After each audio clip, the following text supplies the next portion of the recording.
Okay, so you did begin to explore Islam beyond the surface level. When you did, what did you discover?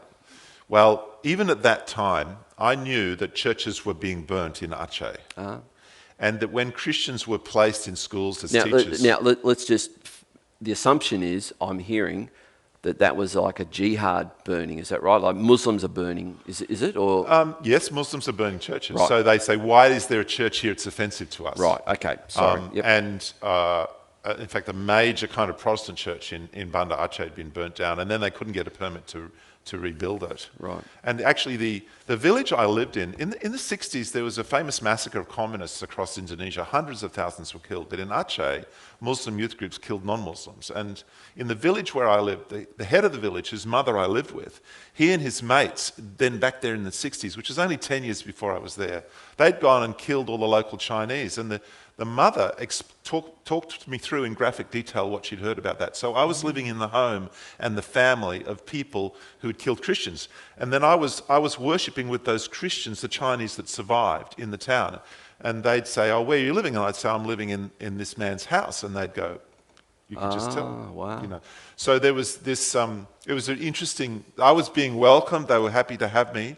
But I was aware that there was this dark side. And then later, when I was back in Australia, I did read about the condition of Christians under Islam, so I knew about that. I knew some things. And also, the Acehnese were very proud of fighting the Dutch and fighting other groups. And so they had a proud history of jihad. So the one thing I knew about jihad was the theology, about Islam was the theology of jihad, because it was embedded in the Acehnese psyche and culture. So jihad is conquest in its broadest terms. So there's an antagonism toward Christians in particular. You're discovering this. You went into some detail of finding out about the life of Muhammad then. What did you discover? Yeah, that was after 9/11. I realised I knew Okay, more. well, let's go to 2001.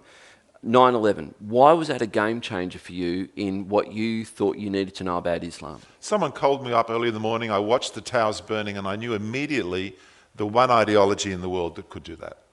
And I understood why. And when they were reporting the verses in the backpacks of those bombers, you know, the Quranic verses, I knew them all. And it made sense to me. But I found that everyone around me, it didn't make sense. They said, why would people do that? That's just so weird, you know. And so I thought I'd better do two things. Firstly, I have to explain to people what's happening. And secondly, I need to inform myself. So I went to the library, I took out the Quran, the life of Muhammad, the early biographies of Muhammad. I went to the Islamic Council of Victoria and got books from them. And so I began to inform myself and to teach others. That woke me up. And part of that journey was to read about the life of Muhammad. It's a lot of detailed material. In Islam, Muhammad is the best example. Every person should be like Muhammad. You should love Muhammad. You should want to be Muhammad. You know, the reason why Muslim men wear beards is because Muhammad had a beard. The reason why Muslim women cover themselves is because his wife covered themselves. Whatever he said, you should do. But when I read the life of Muhammad, I was absolutely shocked and appalled, because if he was alive in Australia today, he'd be in prison many times for terrible crimes. And it really distressed my spirit that this man could be considered the best example of almost 2 billion people in the world today. All right, what are you talking about, Dr. Durie? What on earth did this Muhammad do that warrants the claim that if he was alive and doing that today, he'd be in prison? Well, some things were small things. For example, one day he became aware that someone was looking through a hole in the wall into his house. So he took a sharp stick and stuck it through the hole. I mean, what sort of person does that? Not a nice one. Yeah, and he married. He had this vision about a girl, and he felt he should marry her. She was 6 or 7 at the time, Aisha. and he consummated the marriage when she was 9.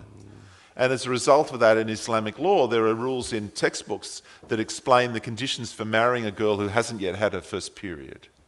And rules in the Quran for what happens if a divorced woman who's not yet had her first period should remarry.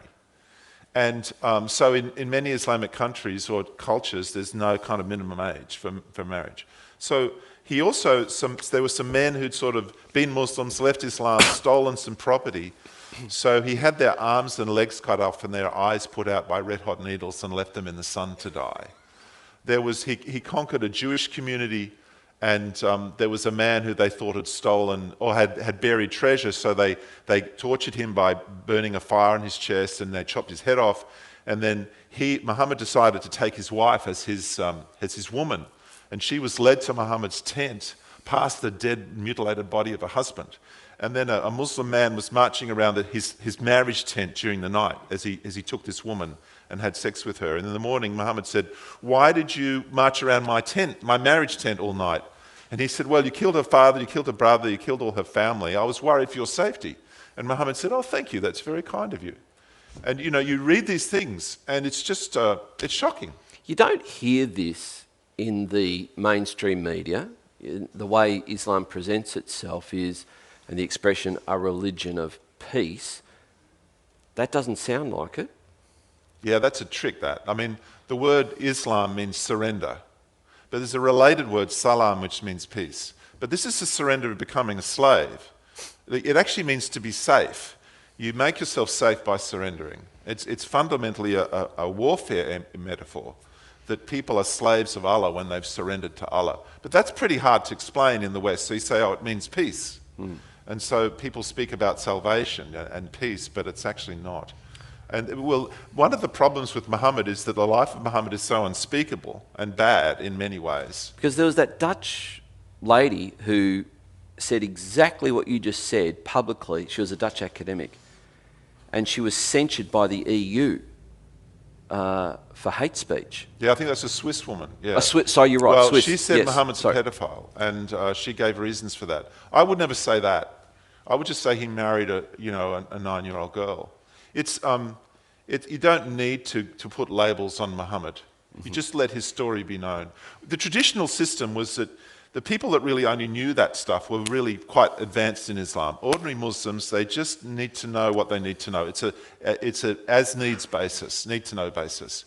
But the problem is, how do you explain that to the world? And a lot of Muslims are leaving Islam now because they're reading these texts for the first time. They're available on the internet. So Islam's kind of being broken open, and it's causing lots of problems for the Muslim world. We hope you enjoyed this video. If you did, please give it a like. If you'd like to see more, hit the subscribe button. For more information about our church, head over to lagana.org.